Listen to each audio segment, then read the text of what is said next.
धन्यवाद। हाम्रो नायक साहब आइसक्नु भएको छ, सम्पूर्णले तालीले स्वागत गरिदिनु। धन्यवाद।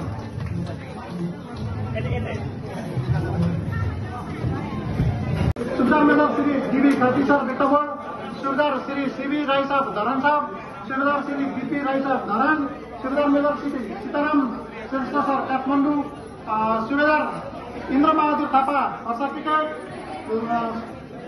हाम्रो केस फाइनल जाँदैछ, यसमा ग्रहण यसपालि सफल हुन्छ। यो अर्को यो अर्को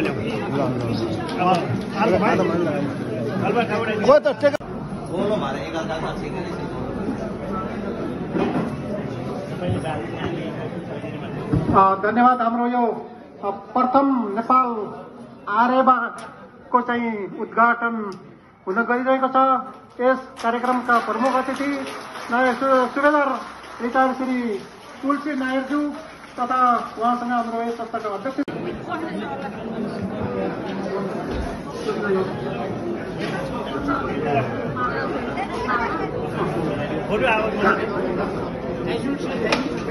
डिसेम्बर 2024 देखि 25 नोभेम्बर 2025 सम्म संस्थाको वार्षिक गतिविधि।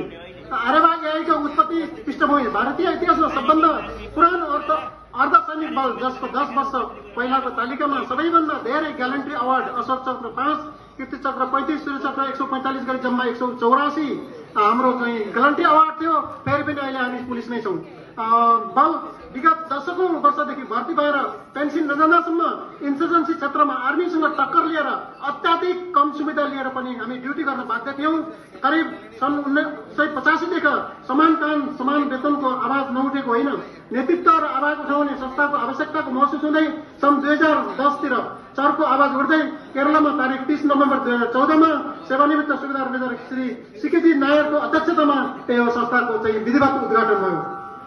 तत्पश्चात 22 नोभेम्बर 2015 मा प्रथम एजीएम भव्यताका साथ सम्पन्न भएको थियो र निवर्तमान अध्यक्ष एवं संस्थापक महासचिव सेवानिवृत्त श्री बीटी नायर ज्यू आर्यवा एआईको पहलमा सन् 2017 बाट आर्यवाको माग भारतको दिल्लीको हाइकोर्टमा अन्तिम सुनाइसकेर नतिजाको पर्खाइमा छ। त्यस्तै आर्यवा नेपालको उत्पत्तिको पृष्ठभूमि नेपालमा केही वर्ष अगाडिबाटै पोखरा लगायतका ठाउँहरूबाट र चितवनबाट सेवानिवृत्त सुबेदार महेश्वर उपाध्यायज्यू लगायतका गत एक वर्ष तक हामीलाई केही पनि थाहा थिएन र चितवनमा गत वर्ष हाम्रो जम्मा 127 जना आर्यवाको सदस्य हुनुहुन्थ्यो भने अहिले एक वर्षभित्र हामीले 400 भन्दा बढी सदस्यता संख्या पुर्याउन सफल भएका छौं। यस कार्यमा हाम्रो चितवनवासी कार्य समिति सम्पूर्णलाई म हार्दिक बधाई धन्यवाद र यस्तै सहयोग समर्थन गरिदिनु होला भन्ने आशा राख्दछु र म आफ्नो संस्थाको यो 1 वर्षको प्रतिवेदन प्रस्तुत गर्न गइरहेको छु। सर्वप्रथम म यो सम्मानको कार्यक्रम अथवा यहाँहरूलाई आसन ग्रहणको कार्यक्रम अथवा यहाँहरू कसैको नाम लिन छुटेको होला, मैले नजानेर भुलेर नदेखेर अथवा जसरी पनि जे भएको छ त्यसलाई क्षमा माग्दै सम्पूर्ण यहाँ जति पनि उपस्थित हुनुहुन्छ यो कुनामा पत्रकारदेखि लिएर क्यामेराम्यानदेखि लिएर यो होटलको स्टाफ सन्तबहादुर सञ्चालकज्यूसम्म जो हुनुहुन्छ आसन ग्रहण यथास्थानमा यथोचित सम्मान नमस्कार भन्दै म आफ्नो प्रतिवेदन सुरु गर्न गइरहेको छु। धन्यवाद।